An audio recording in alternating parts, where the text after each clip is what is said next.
All right, so how does the city award contracts? Let's try and find out. Story out this week that the city of Montreal awarded $123 million in contracts for curbside recycling pickup to a numbered company and a company that has less than 6 employees. That company was awarded 10 out of 16 contracts covering 11 boroughs, serves 1 million households. Let's find out how contracts are awarded and explain some of this with Maja Vodanovic, mayor of the borough of Lachine and also on the executive committee. Maja, welcome back to the show. Thanks for having me alive. So listen, I see the headline, I read the story, and, it has me scratching my chin saying, what's going on? How does a company that has less than 6 employees have the wherewithal to get $123 million worth of contracts? Okay. Well, I'm in charge of snow removal, right? Mm-hmm. So I often give out lots of contracts to different contractors, and it's often a lot of money. And there is a way that we do this.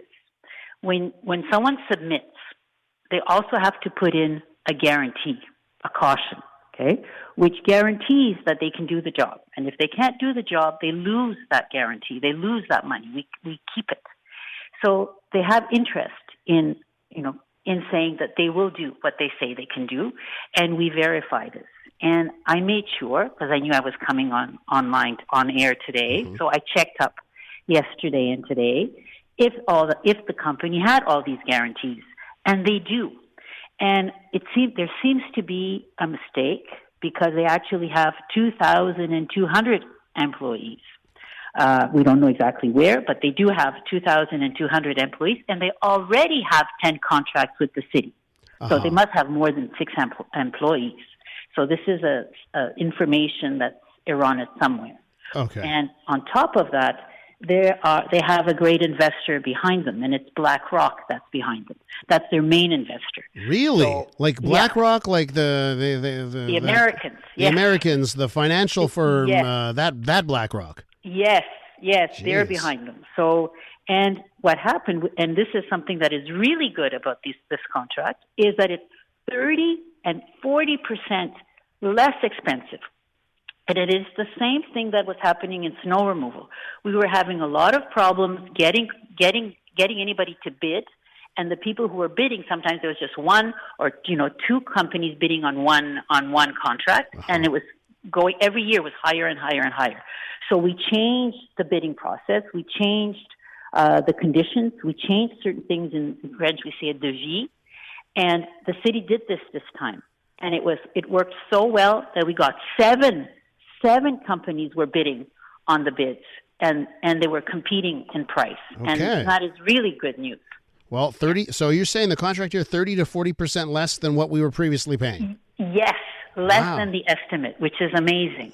So tax cuts must be on the horizon then.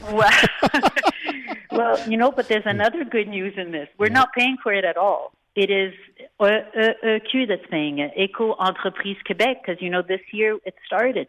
The people who produce packaging, the manufacturers, the producers, they're footing now 100% of the bill. They pay for all the transformation of the products within the recycling distribution factories, and they're paying for the pickup. Gotcha. So, they made sure the contracts were good. Maja Vodanovic here, mayor of the borough of Lachine. Maja, I want to talk about cleanliness in the city. Sure. We just had the annual photo op that the city does when they kick off the brigade to clean up the city after all the snow starts to melt and everything looks really ugly. Not lost on me. I looked back to last year. Last year, you did the photo op.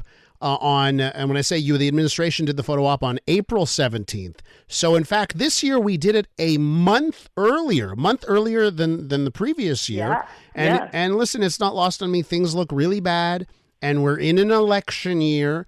It must be really important to make this city look clean so that doesn't hound you come November. Yeah, well, you see, we started earlier because of last year. Last year took us by surprise. Like the snow melted there was almost no snow at the beginning of March. Mm-hmm. So, and we have contracts, for instance, with our, the cleaning products, the balai de rue, they come into effect the 1st of April. And so we decided this year everything was arranged so that we could have everything earlier, 2 weeks earlier. And we started already transforming all our snow equipment into, water pressure so that we can get all the gravel off the sidewalks. And we put more money. So $6.2 million more this year into cleanliness, and especially within the downtown area, which is really problematic. Any of this have to do, maybe I'm being cynical, any of this have to do with the fact that we have an election this year? Well, you cannot disregard the fact that we want to look, we want it every year, we want to be better and better and better. And this year especially, we want to look good, right? We want to look good because a lot of tourists come to Montreal, more and more and more. And that there's a lot of vulnerable people on our streets, and that creates a lot of insecurity. And cleanliness is linked to better, you feel more secure when the city is clean. So this is very important to us, very important. Last year when you did the photo op, there was also some messaging from the city that Montrealers themselves needed to do a better job. That we were at least, everyday citizens were at least partly responsible for the state we find our sidewalks in, our alleyways in, when the snow melts. Yeah. What do you say to that? Does some of the blame go on the citizen? Well, this year we really said, the city has to put in a really good example first, So we've added 27,000 hours on the brigades, and the brigades it's 150 people, vulnerable people that we hire that help our blue collar workers. Like there's 1,000 blue collar workers. We add these people, and then we're adding hours, and we're creating more kind of task forces to go into areas that are more vulnerable, like in the village and in some areas that are more hot. Well, we're sending in more people.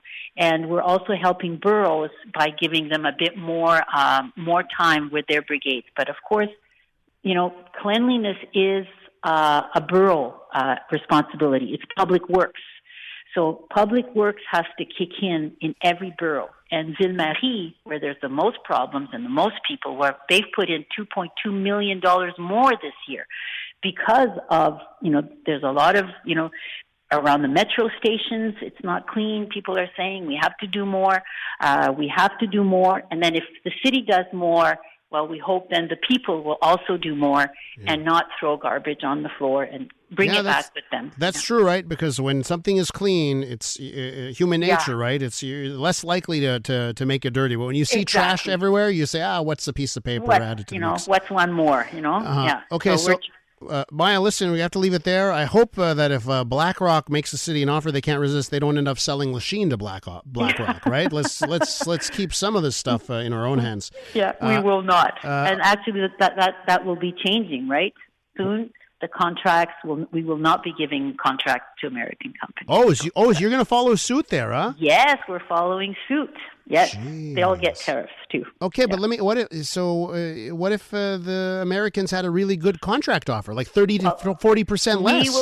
We will look intelligently into everything, but they will have a 25% increase in, because we always give to the lowest bidder. Yeah. But they will be, we will put a 25% more, but it will be done in an intelligent way, still responsible so that the city gets the best offer, but we don't want to favor American companies right now. That's just a sign of the times, eh? Yes, it is. Okay, Maja, be well. Thanks for coming on. Thank you. Bye-bye. Maja Vodanovic is mayor of the borough of Lachine, also on the executive committee.